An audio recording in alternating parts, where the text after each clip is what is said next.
കോഴിക്കോട് ചെറിയ ഖാദി എന്നറിയപ്പെട്ടിരുന്ന മഹാനായ നാലകത്ത് മുതുക്കോയ സാഹിബും അദ്ദേഹത്തിൻ്റെ പിൻഗാമിയും അവർക്ക് ശേഷം ആ പദവിയിലേക്ക് നമുക്ക് പ്രിയങ്കരനായ സെയ്ദ് മുഹമ്മദ് കോയ തങ്ങൾ ജമീലിലേക്ക് ഇന്നിപ്പോൾ ഇവിടെ നിയോഗിക്കപ്പെടുകയാണ്. കോഴിക്കോടിൻ്റെ ചരിത്രം സംഭവബഹുലമായിട്ടുള്ള ചരിത്രമാണ്. കോഴിക്കോട് ഖാദിമാരുടെ പരമ്പര തന്നെ എത്രയോ പേജുകൾ വായിക്കുവാൻ കഴിയുന്ന ചരിത്രം.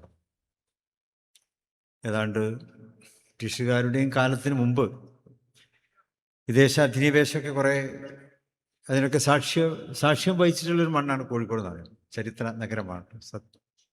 അപ്പോൾ ആ ചരിത്ര നഗരത്തിൽ ഇവിടെ മുസ്ലിങ്ങളും തിങ്ങിപ്പാർക്കുന്ന ആ ഒരു നാഗരികതയാണ് കോഴിക്കോടിനെ വ്യത്യസ്തമാക്കുന്നതെന്ന് നമുക്കറിയാം. മലബാറിൻ്റെ പ്രമുഖ പട്ടണമായ കോഴിക്കോട് മുസ്ലിം നാഗരികതയിൽ അറിയപ്പെട്ട ഒരു പ്രദേശമായി.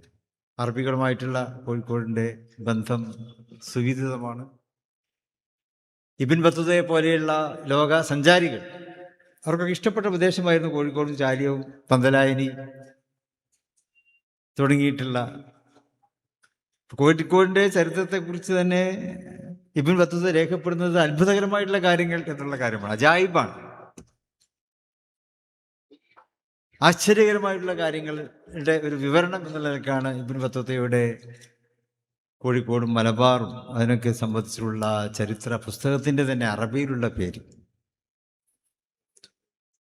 അപ്പം അങ്ങനെയുള്ളൊരു പൂർവ്വകാലമാണ് കോഴിക്കോടിനുള്ളത്. ആ പൂർവ്വകാലത്തിലൂടെ കോഴിക്കോടുകാർ ഇപ്പോഴും ജീവിക്കുന്നു. പുതിയ കാലഘട്ടങ്ങളിലേക്കും അവർ വളർന്ന് വലുതായിരിക്കുന്നു എന്നുള്ളതാണ്. അപ്പം ആ മുസ്ലിം നാഗരികതയുടെ ഭാഗമായി ഇവിടെ ഖാദിമാരുണ്ട്. ഖാദിമാർ വന്നു. രണ്ട് വിഭാഗമായിട്ടാണ്. വലിയ വിഭാഗമുണ്ട്, ചെറിയ വിഭാഗം. ചരിത്രത്തിൽ ഒരുപാട് കാര്യങ്ങളുണ്ട്. ഇവിടെ ഡോക്ടർ രണ്ടത്താണിയൊക്കെ പോലെയുള്ള ഇവിടെ ഇരിക്കുമ്പോൾ ഞാൻ ചരിത്രപരമായിട്ട് ആ കാര്യങ്ങളിൽ കൂടുതൽ കടക്കുന്നില്ല. വലിയ വിഭാഗത്തിൽ എന്നെ സംബന്ധിച്ചിടത്തോളം ഞങ്ങൾ പാണക്കാട് കുടുംബവുമായി ബന്ധപ്പെട്ടിട്ടുള്ള ഖാദിമാർ, കോഴിക്കോട് വലിയ ഖാദി എന്ന പേരിൽ അറിയപ്പെട്ടിരുന്ന സെയ്ദ് അഹമ്മദ് ഷിഹാബുദ്ദീൻ ബിച്ചിക്കോയത്തങ്ങൾ. അദ്ദേഹം കടന്നു വരുന്നത് 1800-കളിലുള്ള ഒരു പരമ്പരയിലൂടെയാണ്. 1886 അദ്ദേഹത്തിൻ്റെ മുൻഗാമി സെയ്ദ് ഹുസൈൻ ആറ്റക്കോയത്തങ്ങൾ എന്ന പ്രമുഖ വ്യക്തി. അതിനു മുമ്പൊക്കെ ഒരുപാട് ഖാദിമാരുണ്ട്. അതിൻ്റെ തുടർച്ച പിന്നെ ഒരു ഹദർമൗത്തിൽ നിന്നും എന്നുള്ളൊരു പ്രതിനിധി. ഹദർമൗത്ത് എന്ന് പറയുമ്പോൾ തങ്ങന്മാരുടെ ആ പ്രഭവ കേന്ദ്രമാണ്. കേരളത്തിലേക്ക് ഹദർമൗത്തിൽ നിന്നാണ്, തരീമിൽ നിന്നാണ് കേരളത്തിലേക്ക് തങ്ങൾ ഫാമിലി എന്ന് പറയുന്ന തങ്ങളുടെയും നമ്മുടെയൊക്കെ ആ ഫാമിലി വരുന്നത്. അവർ വള്ളപ്പട്ടണത്താണ് ആദ്യം വന്നിട്ടുള്ളത്. അപ്പോൾ പിന്നെ ഇവിടെ ഇളയാൻ്റെ അകത്തൊക്കെ അതിൻ്റെ ആ പരമ്പര അങ്ങനെ നീണ്ടു. അപ്പം അതിൽപ്പെട്ട സെയ്ദ് ഹുസൈൻ ഷിഹാബുദ്ദീൻ അദ്ദേഹമാണ് ആ പരമ്പരയിൽ ആദ്യ ഖാദിയായി വലിയ ഭാഗത്ത് വരുന്നത്.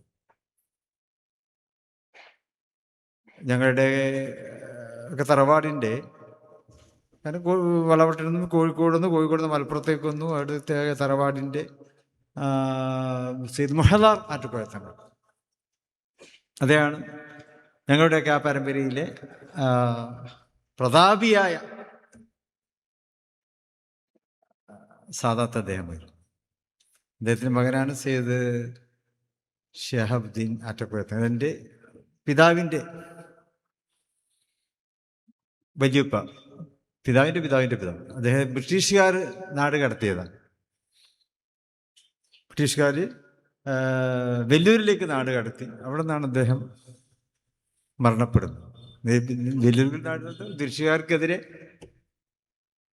അന്നത്തെ തദ്ദേശീയരായിട്ടുള്ള ബ്രിട്ടീഷുകാർക്കെതിരെ പൊരുതിയ നാട്ടുകാരായിട്ടുള്ള ദേശീയവാദികൾക്ക്, തദ്ദേശീയരായിട്ടുള്ള ആളുകളെ സഹായിച്ചതിൻ്റെ പേരിലാണ് അദ്ദേഹത്തെ നാട് കടത്തുന്നത്. സ്വാതന്ത്ര്യ സമരത്തിൽ സേനാനിയാണ്. അപ്പം ആ പരമ്പരയിൽ നിന്നാണ് പിന്നെ സെയ്ദ് അഹമ്മദ് ഷിഹാബുദ്ദീൻ ബിച്ചിക്കോയത്തങ്ങൾ കോഴിക്കോടിൻ്റെ വലിയ ഖാദിയായിട്ട് അതാണ് പിന്നെ അറിയപ്പെടുന്നത്. സമതുല്യനായിട്ടാണ് പിന്നെ ആ സമയത്ത് തന്നെ നമുക്ക് കോഴിക്കോട് ചെറിയ ഖാദി നാലകത്ത് മുഹമ്മദ് കോയ സാഹിബിനെ നമുക്ക് കാണാൻ കഴിയും. അപ്പോൾ അവർ രണ്ടുപേരും കോഴിക്കോട്ടെ വലിയ അടയാളങ്ങളായിരുന്നു. ഒരുപാട് കാലങ്ങൾ വലിയ കാതിയും ചെറിയ കാതിയും കോഴിക്കോടിൻ്റെ വലിയ അടയാളങ്ങളായിരുന്നു അവർ. ആത്മീയ ജീവിതത്തിൻ്റെ, ആത്മീയ നേതൃത്വത്തിൻ്റെ മറക്കാനാവാത്ത മുഖങ്ങളായിരുന്നു സയ്യിദ് അഹമ്മദ് ശിഹാബുദ്ദീൻ ബിച്ചുകോയ തങ്ങളും ആദരണീയനായ നാലകത്ത് മുഹമ്മദ് കോയ സാഹിബ്. ഒരുപാട് കാലങ്ങൾ അവർ പതിറ്റാണ്ടുകൾ തന്നെ, എനിക്കൊണ്ട് നൂറ്റാണ്ട് അവർ പിന്നിട്ട് കഴിഞ്ഞിട്ടുണ്ട് എന്നാണ് അവരുടെ കാതി പദവിയിൽ. ആ കാലത്തൊക്കെ അവർ ഈ എല്ലാവർക്കും നേതൃത്വം കൊടുത്തു. ഒരു വിഭാഗീയതയും കൂടാതെയാണ് അതൊക്കെ നടന്നു എന്നുള്ളത്. രണ്ട് വലിയ വിഭാഗം, ചെറിയ വിഭാഗം എന്ന് ഉണ്ടെങ്കിൽ, പക്ഷേ അത് വ്യക്തിപരമായിട്ടുള്ള ഏറ്റുമുട്ടലുകളോ കലഹങ്ങളോ ഒന്നും ഉണ്ടായിരുന്നില്ല. പരസ്പരം മനസ്സിലാക്കിക്കൊണ്ടുള്ള, അതൊക്കെ ആ കാലത്തിൻ്റെ ഭരണപരമായിട്ടുള്ള കാര്യങ്ങളാവും. കാരണം ബ്രിട്ടീഷുകാരുടെ കാലത്തും സാമൂതിരിയുടെ കാലത്തും ഖാദി പദവി എന്നുള്ളത് അതത്തെ രാജകുടുംബങ്ങളും ബ്രിട്ടീഷ് അധികാരികളൊക്കെ അംഗീകരിച്ചിട്ടുള്ളതാണ്. അപ്പം ആ ഒരു പരമ്പര തന്നെ ഇപ്പോഴും അതിവിടെ തുടർന്ന് വരുന്നു. അതിലേക്ക് വീണ്ടും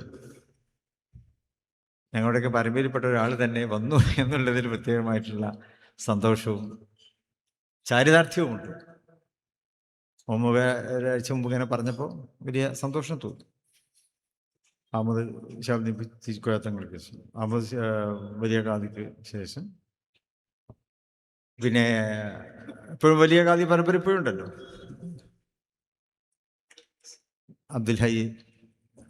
നാസർ അബ്ദുൽ ഹയ്യ് ശിഹാബ് വലിയ ഖാദിയായിട്ടുണ്ട്.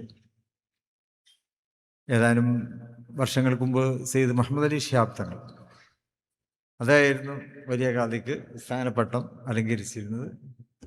അതിനു മുമ്പ് മുഹ്സിൻ തങ്ങൾക്കും ശിഹാബ് തങ്ങൾ തന്നെയായിരുന്നു കൊടുത്തത്. ഇപ്പം നമ്മുടെ പ്രിയപ്പെട്ട ജമീലിലേക്കും ആ സ്ഥാന വസ്ത്രം അണിയിക്കാനും തലപ്പാവ് അണിയിക്കാനും എനിക്ക് അവസരം ലഭിച്ചതിൽ വലിയ സന്തോഷമുണ്ട്. അത് ഞങ്ങൾക്ക് തന്നെ അതൊരു വലിയ അഭിമാനം. നേതൃപരമായിട്ടുള്ള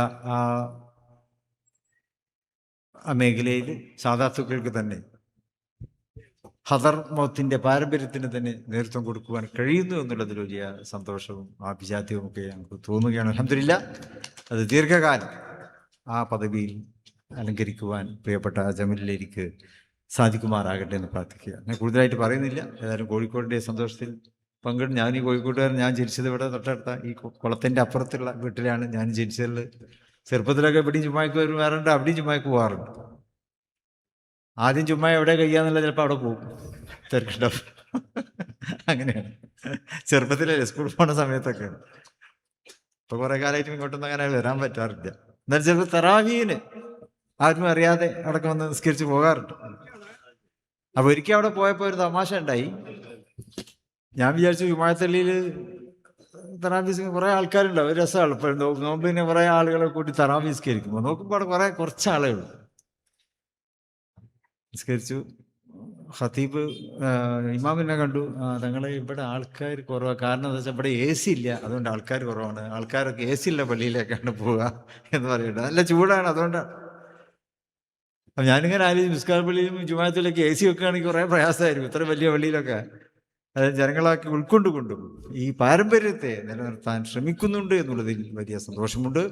മിസ്കാൽ പള്ളി ഇപ്പോൾ ഇന്ത്യൻ ഹിസ്റ്ററി ഡിപ്പാർട്ട്മെൻറ്റിന് തന്നെ, ആർക്കിയോളജിക്കൽ സർവേയുടെ ഡിപ്പാർട്ട്മെൻറ്റിൽ തന്നെ ഒരു വലിയ ആസ്തിയായിട്ടാണല്ലോ നമ്മൾ മിസ്കാൽ പള്ളി അറിയപ്പെടുന്നത്. ഒരുപാട് വിദേശികളായിട്ടുള്ള ആളുകൾ ഇവിടെ വന്നിട്ടുണ്ട്. അതായത് സുനിത വില്യംസൊക്കെ കോഴിക്കോട് സന്ദർശിച്ചപ്പോഴും അവർ ഇവിടെ വന്നു എന്ന് പിറ്റേന്ന് ഞാൻ അവരെ കണ്ടപ്പോൾ അവർ ആ വിഷയമൊക്കെ എന്നോട് പറയുകയുണ്ടായി.